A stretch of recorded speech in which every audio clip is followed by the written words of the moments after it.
Assalamualaikum warahmatullahi wabarakatuh anak sekalian ya. Kita teruskan untuk yang bab yang pertama, yaitu hidrokarbon dan minyak bumi. Ini adalah subbab yang terakhir anak sekalian. Untuk minyak bumi dan gas alam ini termasuk semuanya kandungannya adalah berupa hidrokarbon ya, hidrokarbon. Nah, untuk minyak bumi dan gas alam anak sekalian, ini adalah bab ini adalah hafalan ya, hafalan. Maka nanti saya dalam menyampaikan cukup singkat-singkat saja. Nanti saya sampaikan powerpointnya. Nanti kalau anda mau baca silahkan dibaca sendiri. Nanti yang saya sampaikan adalah yang intinya saja ya. Baik, untuk minyak bumi dan gas alam ini sekalian, yang pertama kita lihat pembentukan minyak bumi dan gas alam sekalian ya. Ini mungkin sudah tahu semuanya bahwa minyak bumi ini termasuk sumber daya alam yang tidak dapat diperbarui karena memang proses pembentukannya sangat lama sekali. Ini adalah sumber energi banyak digunakan untuk memasak kendaraan bermotor, industri ini ya. Minyak bumi, gas alam, dan batu bara ini paling banyak kegunaannya ya, paling banyak kegunaannya. Kemudian komposisi gas alam minyak bumi sekalian ya, ini komposisinya adalah banyak mengandung alkana, kemudian sikloalkana yang paling banyak ya. Jadi kandungan dalam gas alam minyak bumi dan batu bara adalah banyak mengandung alkana dan sikloalkana. Tapi ada yang lainnya, itu ada hidrokarbon aromatik, sedikit alkena, dan berbagai karbon yang mengandung oksigen, nitrogen, dan belerang ya. Oke. Nah, ini pengembaraan sekalian. Pengolahannya bagaimana ya? Pengolahannya adalah ini minyak bumi biasanya berada 3-4 km di bawah permukaan sekalian ya. Jadi sangat dalam, lumayan. Kalau anda membayangkan jarak 3-4 kilo itu berapa, dari mana sampai mana ya. Misalnya sama Lames, kalau anda berjalan ke utara belok ke timur arah Surabaya sampai mana ya, itu kedalamannya ya. Minyak bumi diperoleh dengan membuat sumur bor di bor sekalian ya. Pengolahan minyak bumi dimulai dengan memanaskan minyak mentah pada suhu sekitar 400 derajat Celcius, kemudian dialirkan ke dalam menara fraksionasi ya, atau penyulingan ya. Jadi menara penyulingan, dan akan terjadi pemisahan berdasarkan perbedaan titik didih. Jadi nanti karena di dalam minyak bumi itu banyak mengandung alkana ya, serta sikloalkana yang beda C ya. Kemarin saya sampaikan, semakin banyak C itu titik didihnya semakin tinggi ya. Nanti antar fraksi-fraksi yang beda C nya akan memisah berdasarkan titik didih, namanya adalah penyulingan ya. Nah ini oke, proses pembentukan minyak bumi sekalian ini ya. Jadi ini terjadi organisme, jadi makhluk hidup, plankton, fitoplankton itu mati, kemudian terjebak di dalam suatu tempat yang kedap air ya. Kemudian nanti sini akan berubah menjadi minyak ya, minyak dan seterusnya nanti ya. Ini nanti silahkan baca sendiri nanti. Kemudian nah ini yang penting sekalian, mohon anak-anak dihafalkan bagan ini ya, ini ya. Mohon dihafalkan, sering-sering keluar sekalian ini ya, sering-sering keluar, sering sekali keluar ini. Nah, jadi nanti kalau kita lihat ada pengeboran minyak kemudian dibawa kapal ya, ini di laut lepas ini ya biasanya ya, dia kawal kemudian ditaruh di gudang, kemudian dimasukkan ke dalam pemanas. Furnace itu pemanas. Nah, jadi minyak mentah itu mengalir lewat pipa, lalu pipa tadi dibakar, dipanaskan ya, panaskan. Apa yang terjadi? Nanti beberapa komponen atau fraksi-fraksi minyak bumi akan saling memisah. Ini nanti yang titik didihnya paling rendah itu akan membumbung ke atas sebagai gas petroleum ya, gas petroleum. Kemudian yang TD-nya agak tinggi ya, titik D-nya agak tinggi, itu sebagai bahan pesawat terbang ini. Kemudian agak tinggi lagi bensin ya, bensin. kemudian ada lagi minyak tanah, minyak solar, minyak diesel, pelumas, lilin, minyak bakar ya. Jadi termasuk nanti kalian menghafalkan jumlah C-nya ya, jumlah C-nya. Petroleum itu 1 sampai 5, bahan bakar pesawat terbang 4 sampai 6, bensin 5 sampai 12, minyak tanah 9 sampai 14, minyak solar 15 18 dan seterusnya ya. Ini silahkan di apa namanya. Oke. Berikutnya ini bensin ya, ini penting sekali kita kenali. Bensin.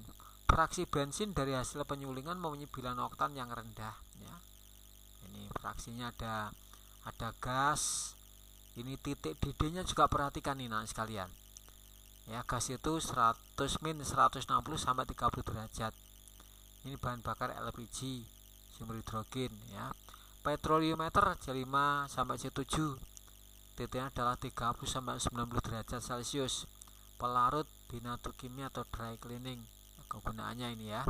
Bensin C5 sampai 12, dia titiknya adalah 30 sampai 200. Bahan bakarnya motor ya. Bensin untuk motor ini. Kerosin, minyak diesel, solar ya, C12 18 180 sampai 400 derajat Celcius. Nah, akan nanti dicek sendiri. Nafta. Fraksi ringan dari minyak bumi adalah C5 sampai 12, sering difraksinasi lagi menjadi fraksi-fraksi yang lebih sempit. Salah satunya adalah nafta yang mengandung C6 sampai 10 ya. Nafta merupakan bahan bakar baku berbagai industri seperti plastik, serat sintetis, nilen, karet sintetis, pestisida, deterjen, obat-obatan, kosmetik dan sebagai pelarut ya. Ini gas alam ini ya, gas alam. Seperti telah disebutkan, gas alam sebagian besar terdiri atas gas metana. Metana punya rumus CH4 ya, CH4 metana. Hidrokarbon dalam kehidupan sehari-hari ya, ini ya. Pertama ada polietilena PE. Ini adalah polietilena, itu berupa poli ya. Jadi dia itu adalah gabungan dari termasuk polimer ya, polimer ini. Nanti diulang lagi kelas 12, tapi ini dikenalkan sedikit ini ya. Nah, polietilena banyak digunakan sebagai kantong plastik ya, dan plastik pembungkus sampul. Ini jadi adalah monomernya etilena atau etena. Jadi polietilena pada polietena, polieten ya, banyak digunakan sebagai kantong plastik kresek kan ya, pembungkus gula itu, dan plastik pembungkus atau sampul ya. Nah itu ini adalah etena ya, etena. Ini berpolimerisasi dengan jalan pemutusan ikatan rangkap ya, pemutusan ikatan rangkap ini. Oke, PVC ya, polivinil klorida. Ini pipa-pipa paralon itu termasuk hidrokarbon dalam kehidupan sehari-hari itu ya. Ini polivinil klorida. Ini ada merupakan plastik yang digunakan untuk membuat pipa paralon dan pelapis lantai ya, vinil ya, lantai vinil ya. Ini monomernya ya, ini adalah CH2 rangkap CHCl. Ini bisa putus menjadi ada tan kosong dan kosong, maka jadi tunggal. Nanti tan yang 01 dan lain akan saling bergabung membentuk polimerisasi ya. Oke. Etanol. Etanol adalah bahan yang sehari-hari biasa kita kenal sebagai alkohol. Etanol digunakan untuk bahan bakar atau bahan antara untuk berbagai produk lain, misalnya asam asetat ya. Jadi etanol nanti di kelas 12 akan diulang lagi, adalah bahan pembuatan asam asetat atau asam cuka anak-anak ya. Oke.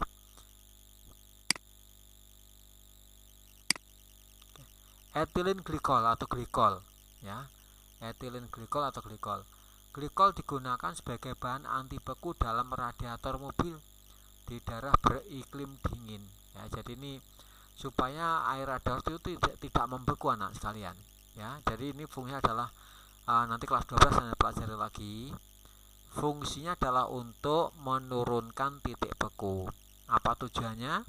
Mungkin kalau Anda hidup di daerah kutub utara, ya Anda punya mobil, maka air yang ada di dalam radiator itu nggak boleh membeku. Ya, jadi waktu tidak digunakan nggak boleh membeku. Ini kenapa? Kalau membeku dia akan memuai, ya, memuai. Air itu kalau membeku kan memuai, sehingga nanti radiator menjadi tertekan sangat tinggi, ya, sehingga radiator itu bisa bocor. Maka nggak boleh untuk membeku, ya. Maka supaya nggak membeku diberi zat anti beku, namanya adalah etilen glikol. Nah ini adalah etilen glikol ini etilen glikol atau 1,2-etanadiol. Nanti kelas 12 kita pelajari, ya. Polipropilena atau polipropena. Jadi monomernya adalah propena. Polipropilena lebih kuat dibandingkan dengan polieten, ya. Polipropilena antara lain digunakan untuk karung plastik dan tali plastik. Nah, tali rafia itu ya.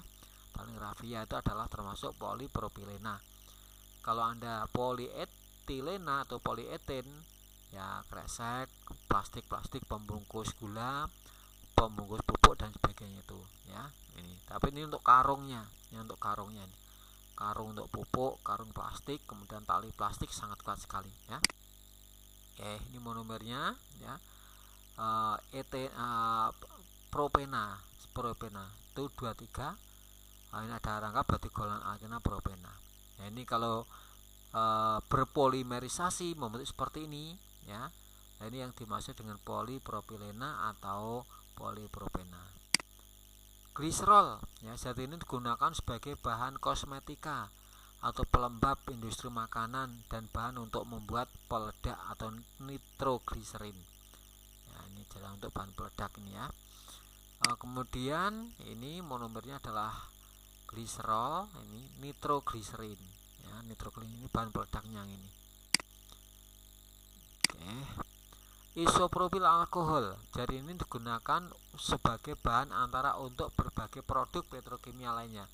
Zat antara itu apa tidak langsung digunakan, tapi jadi ini diubah lagi menjadi zat apa, nanti zat yang baru untuk apa yang bisa kita manfaatkan dalam kehidupan sehari-hari. Contohnya adalah aseton, ya. Bahan pelarut misalnya untuk melarutkan cat kuku atau kutek. Jadi ini Anda mengenal aseton, ya. Ini adalah termasuk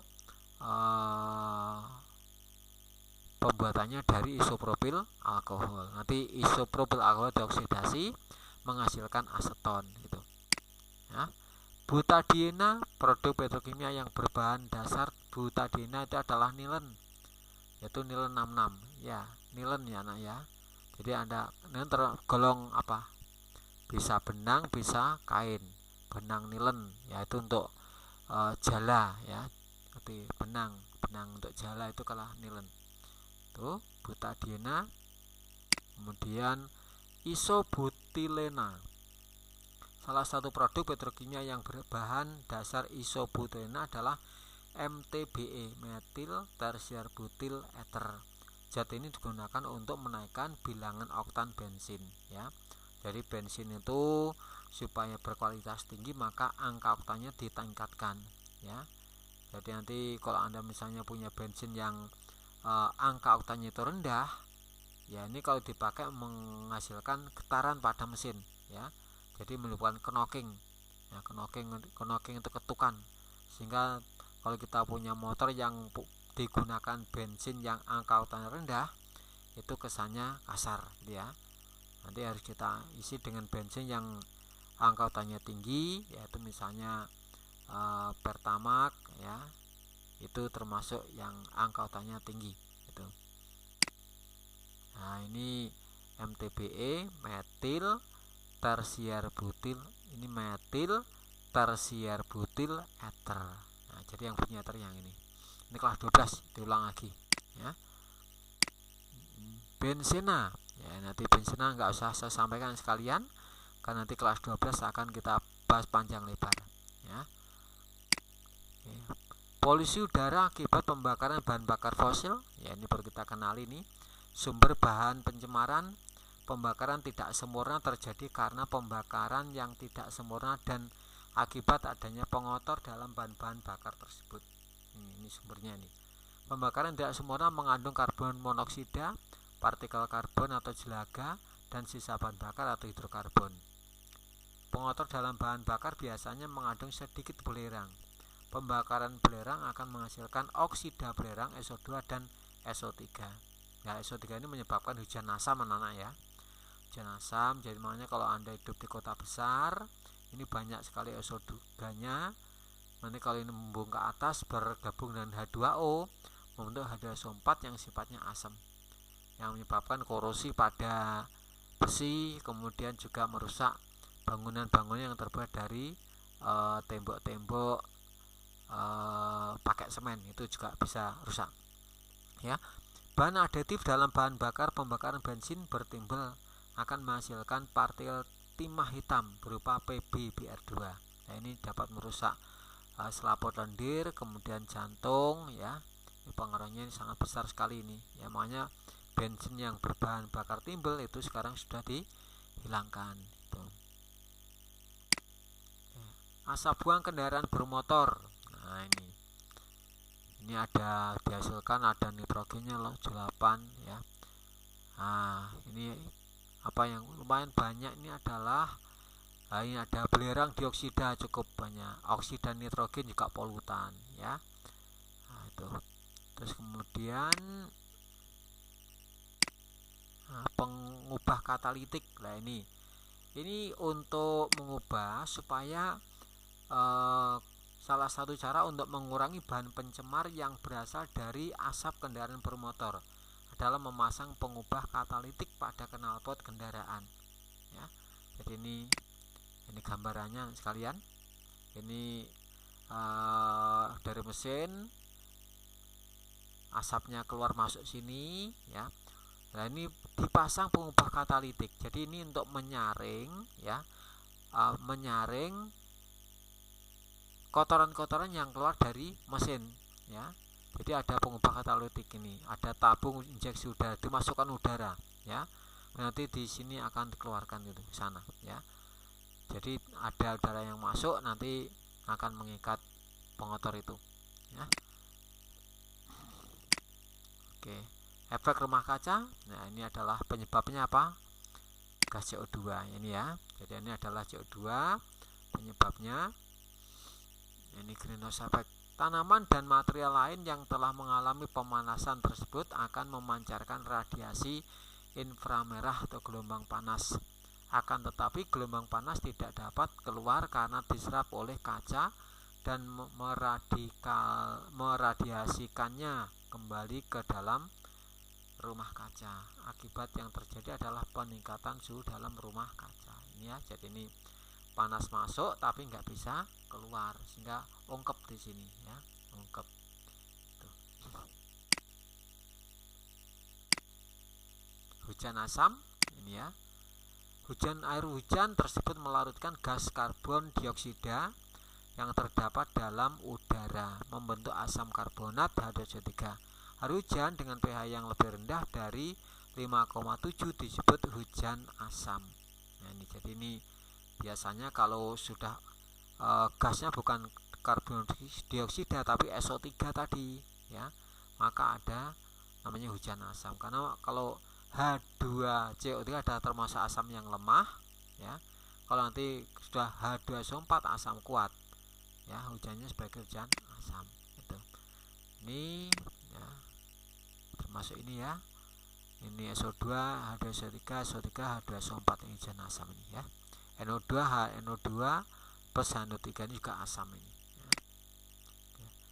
Cara menangani hujan asam: menetralkan asamnya, mengurangi emisi SO2, mengurangi emisi oksida nitrogen, dikurangi. Jadi SO2 nya itu jangan sampai banyak ada di udara itu ya. Saya kira itu yang penting sekalian untuk hari ini ya. Di sini tidak ada tugas, saya hanya menyampaikan saja. Silakan Anda pahami minyak bumi, dibaca buku Anda masing-masing yang mungkin lebih luas ya, di betul-betul pelajari ya.